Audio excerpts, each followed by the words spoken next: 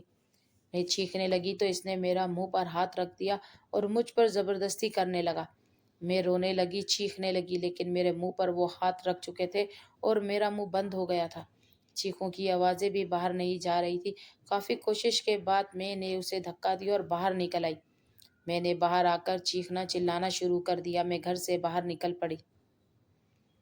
ہمسائے کے کچھ لوگ باہر موجود تھے۔ مجھے اس حالت میں دیکھ کر میرے قریب آئے۔ میں ہمیشہ ابائے میں ہوتی تھی، لیکن آج میں بے پردہ گھر سے باہر نکل چکی تھی۔ وہ لوگ میرے قریب آئے اور کہنے لگے، کیا ہوا؟ میں نے روتے جھجکتے ان سے کہا کہ ڈاکٹر ماموں میرے ساتھ غلط کرنا چاہتے ہیں۔ میری یہ بات سن کر وہ سب لوگ ڈاکٹر پر ٹوٹ پڑے تھے، لیکن ڈاکٹر کہنے لگا کہ ایسی بات نہیں ہے، اس نے تو مجھ سے کہا تھا کہ میری طبیعت خراب ہے، میں اس کا ہاتھ چیک کرنے آیا تھا اور یہ خود ہی ایسے ہی مجھ پر کئی بار ڈورے ڈال چکی ہے، اور یہ اب جب میں نے اس کی بات نہ مانی تو اس نے یہ ڈرامہ رچانا شروع کر دیا۔ محلے کے لوگ یہ بات سن کر حیرانگی سے کبھی مجھے دیکھتے اور کبھی ڈاکٹر ماموں کو دیکھتے۔ میری آنکھوں سے آنسو بہنے لگے تھے۔ اپنے کردار پر ایسی واہیات بات میں کیسے برداشت کر سکتی تھی؟ رونے لگی، بے بسی سے میرے صرف آنسو ہی بہنے لگے تھے۔ مجھے یقین ہی نہیں آ رہا تھا کہ اتنے لوگوں میں میرے کردار پر انگلی اٹھائی جا رہی ہے۔ خیر، بات کو رفع دفع کر کے ڈاکٹر کو اپنے گھر بھیج دیا گیا اور مجھے اپنے گھر آ کر میں بہت روئی۔ مجھے اب آہستہ آہستہ سمجھ آنے لگا تھا کہ میری ماں مجھے میرے باپ سے اور تمام لوگوں سے کیوں چھپا کر رکھتی تھی۔ وہ جانتی تھی کہ بیٹیاں جب بڑی ہو جائے تو پھر ان پر زمین تنگ ہو جاتی ہے۔ میں رو رہی تھی۔ میں نے گھر کی کنڈی لگا لی۔ جب رات ہوئی میرا باپ دروازے پہ آ کے دروازہ پیٹنے لگا۔ میں نے پوچھا، کون؟ تو میرا باپ کہنے لگا، تمہارا باپ ہوں، دروازہ کھولو۔ میں نے جلدی سے دروازہ کھولا اور اپنے باپ سے کہنے لگی، آپ کہاں تھے؟ آپ کیوں مجھے چھوڑ کر چلے گئے تھے؟ تو ہمیشہ کی طرح اس نے میرے منہ پر تھپڑ دے مارا اور کہنے لگا کہ بس ذات چلی گئی نا اپنی ماں پر، لوگوں سے آنکھ مٹک کے کرتی ہے۔ آج میں نے سنا ہے محلے میں جو باتیں ہو رہی تھی، جو ڈاکٹر کو تو نے بلایا اور اس پہ بہتان لگایا، میں سب جان چکا ہوں۔ محلے کے لوگوں نے مجھے سب کچھ بتا دیا ہے۔ خبردار میرے سامنے مگرمچھ کے آنسو نہ بہا۔ وہ نشے میں دھت لڑکھڑاتے ہوئے اپنی لڑکھڑاتی زبان سے بول رہے تھے۔ اپنے باپ کی یہ بات سن کر میں رو رہی تھی۔ وہ لڑکی بتاتے بتاتے پھوٹ پھوٹ کر رونے لگی۔ میں نے بھی اسے رونے دیا۔ میں چاہتا تھا کہ وہ اپنا سارا دکھ درد میرے سامنے بول دے تاکہ اس کے دل پر موجود بوجھ ہلکا ہو جائے۔ تھوڑی دیر رونے کے بعد پھر کہنے لگی کہ میرے باپ کو میری کچھ فکر نہیں تھی۔ وہ ساری رات میں نے روتے گزار دی۔ دوسرا دن چڑھ آیا۔ میرا بابا آدھے دن تک گھر میں سوتا رہا۔ 3 دن سے میں نے کچھ نہ کھایا تھا۔ پھر میرا باپ عصر کے وقت اٹھا اور ایک بار پھر سے کہیں چلا گیا۔ جب واپس آیا تو کہنے لگا کہ اٹھو اور تیار ہو جاؤ، تمہیں اب اس گھر میں نہیں رہنا، اٹھ اور میرے ساتھ چل۔ میں یہ سن کر حیران ہو گئی۔ کہنے لگی کہ آپ کیا کہہ رہے ہیں؟ تو مجھ سے کہنے لگا کہ بکواس نہ کر، خاموشی سے اٹھ کر میرے ساتھ چل۔ اب میں اپنے سر پر یہ بدنامی کے کالک نہیں اٹھا سکتا، لوگوں کے تانے نہیں سن سکتا۔ اٹھ اور میرے ساتھ چل، خاموشی سے چل ورنہ مار ڈالوں گا تجھے۔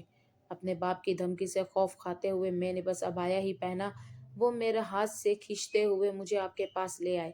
اب ہر ایک شخص مجھے اپنی عزت کا پیاسا مرد ایک درندہ انسان لگتا ہے۔ آپ کو دیکھ کر بھی میں اسی وجہ سے رو رہی تھی۔ میں نہیں چاہتی میری عزت پہ کوئی حرف بھی آئے۔ میں نہیں چاہتی میرا پردہ مجھ سے دور ہو جائے۔ یہ پردہ میری زینت ہے، یہ پردہ مجھے میری ماں نے دیا ہے۔ آج جب میرے باپ نے مجھے آپ کے حوالے کیا تو یہ بات مجھ پر واضح ہو گئی کہ میری ماں مجھے میرے باپ سے اور دوسری دنیا سے کیوں بچا کر رکھتی تھی۔ اسی وجہ سے کہ میرا باپ مجھے جوئے میں ہار جائے گا اور دنیا کے لوگ درندے ہیں، اپنی درندگی مجھ پر جھاڑیں گے۔